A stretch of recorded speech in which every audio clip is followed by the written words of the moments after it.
It's another edition of Time About the Movies, and today we're taking a look at the films of July 21st, 2000. We've got 4 movies to look at today, so let's go ahead and jump on into it. We'll start off with the biggest new release of the weekend, one of Robert Zemeckis' 2 films in 2000, Harrison Ford and Michelle Pfeiffer in the supernatural thriller, What Lies Beneath.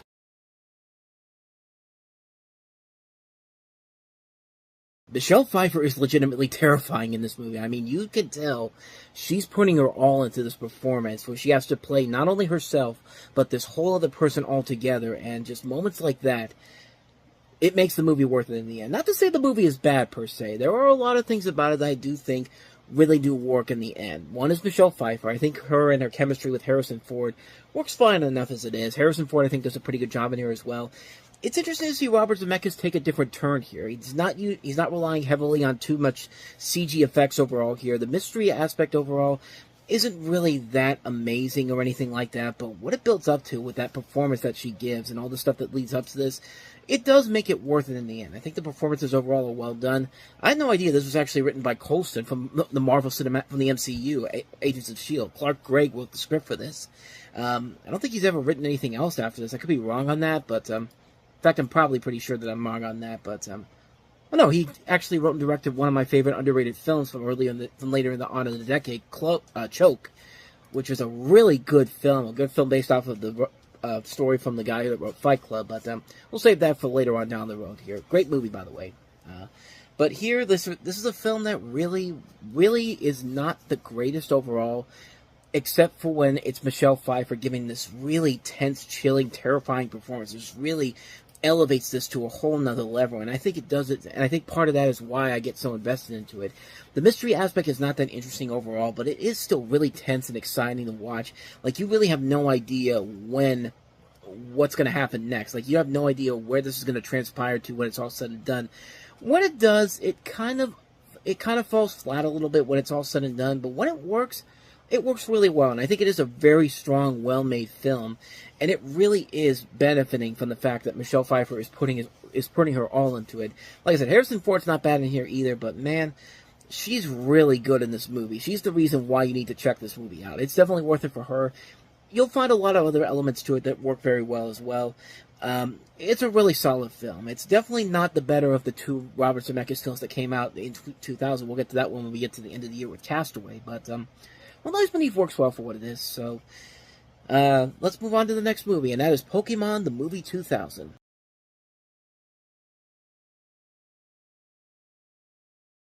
Kind of interesting how the Pokemon series, the more movies they made, the less popular they became, despite the fact that the more movies they made, the more better they got. I mean, this is actually a far superior film than the first Pokemon movie, but I'll delve into that in just a little bit here. But Pokemon the movie 2000 comes less than 6 months after the surprising success of Pokemon the first movie, and because they already knew that there was going to be tons of these movies coming, no wonder they called the first one the first movie. But the story here is that you basically have 2 parts here. Just like in the last film, you have Pikachu's, Pikachu's Vacation as the short film that comes before it. You have Pikachu's Rescue Adventure that has a story that takes place after the events of the second season, when Tracy joins the crew and Brock leaves, and in the movie they enter Shimoni Island. The movie itself, they enter the island of Shimoni Island, while they discover the 3 legendary bird Pokemon, Articuno, Zapdos, and Moltres. Meanwhile, there's a collector named Lawrence III who attempts to steal the 3 Pokemon to awaken Lugia, which proves dangerous for the legendary Pokemon, Lugia, and Ash himself, who is being described as the Chosen One, hence why the film has the subtitle The Power of One. Like I said, it's an improvement over the previous film. Like, I think the short is much better than the previous film. The film itself is really well done. I think it has a really fun concept overall. Like, this idea that Ash is the chosen one, and he has to basically, I mean, they don't really give a good idea of what he has to do. He just basically has to stop the bad guy from collecting all these birds to awaken this creature overall. And I do like the fact that they actually have Team Rocket actually teaming up with Ash and the gang this time around. I think it's fun when they kind of break the rules like that and have them work together to stop the big baddie in this movie, and I think they did a pretty good job with that. Plus, the animation I think works a lot better in this one than the first movie did. There aren't as many WTF plot elements that are thrown in here, stories or subplots that don't make a whole lot of sense. I think this one does a much better job of handling that. But like I said, it does get better as the series goes on with these first couple of movies, because I think the next film, the one that was the least successful out of the three by Warner Brothers, probably is the overall best one, but we'll eventually get to that when we get to Pokemon 3, but it's an entertaining movie. I think it's a well-made film for the most part, but really, I think the one element that I really take away from this isn't the movie itself, but the soundtrack. The soundtrack for this movie is surprisingly really damn good, and it has a really great song by Donna Summer, The Power of One. Then you got all these different songs from the artists of the time. You got like Dream Street, Westlife, Youngstown, featuring Nobody's Angel, O-Town, the B-52s, Weird Al Yankovic has a song in here. Like, I know most of these people because I grew up around this time when they were very popular. I mean, I was like 11 years old when this came out, so...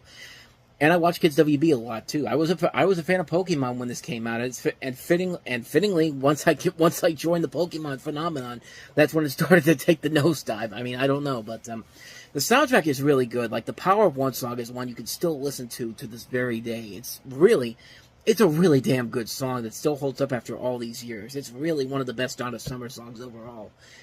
The movie is just a ton of fun. It's a really good, well-made film. It's definitely cleaning up a lot of the problems from the first movie. Granted, there are still some flaws here and there, but the music overall is really good. The animation overall is really good. It's much more fun than the previous movie, and I think that really shows the elevation of these films going forward, which is interesting because around this time, the Pokemon zeitgeist was kind of lowering and lowering as the seasons went on, mostly because they were kind of like, it felt like they were kind of changing the rules around as the show was continuing on. Plus, you had some competition coming in the way, not only from Kids WB, but also Fox Kids, because Digimon was coming up and was turning out to be just as successful as Pokemon, which we'll eventually get to them as we have a Digimon movie coming up later in the year, but yeah, Pokemon the Movie 2000, I think, is definitely a much more successful movie in terms of what they were trying to accomplish compared to the first film. But like I said, it does get better as we get to the third film and the last film released by Warner Brothers, but we'll eventually get to that one in 2001. But I like Pokemon the Movie 2000. I think it's a ton of fun. So with that said, let's go ahead and move on to our next movie, and that is Loser.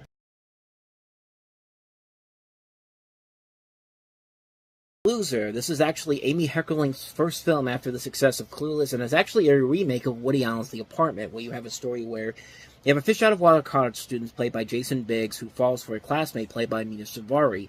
Both, of course, were in American Pie, unaware that she's in a relationship with the English teacher played by Greg Kinnear. Which kind of begs the question, what Oz thinks about Jim basically in a relationship with his girlfriend from American Pie. I think that's kind of amusing overall, and this is one of those movies where I think the trailer definitely shows a lot of the more sillier, funnier moments to it. Like, I like the scene where he's falling down the steps. I like the thing with the guy slapping. Jason Biggs is just like, hey, can you turn it down a scotch? And the guy's like, scotch? What the hell is that? Like, sadly, I think a lot of the best moments are in that trailer.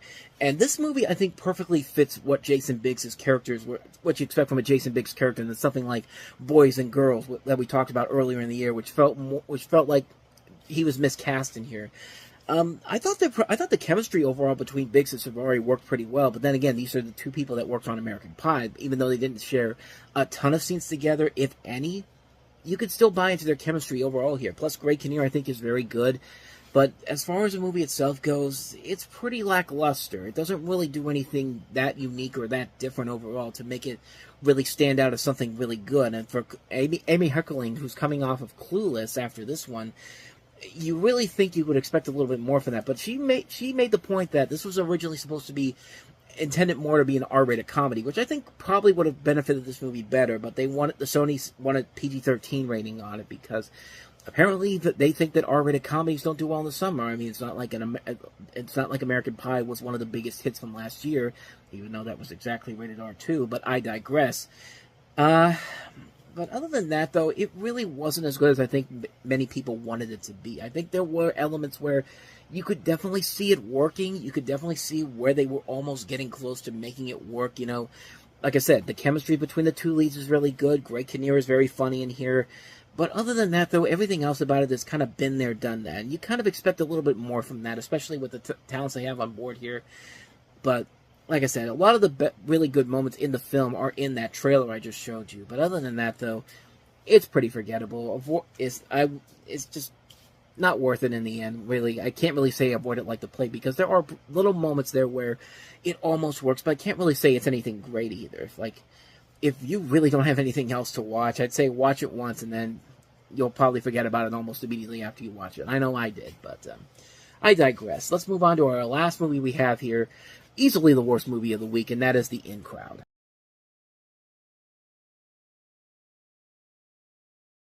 Just when you thought Gossip was one of the worst WB pilot to be made into a movie around this time period, here's this one that gets that kind of has the same problems with Loser. It's trying to aim for a PG-13 rating, and this is something that clearly should have been R, and even when it tries to be R, it doesn't work out in the end. I'll talk about that in just a second here, but you have this woman, Adrienne Williams, played by Laurie Hearing.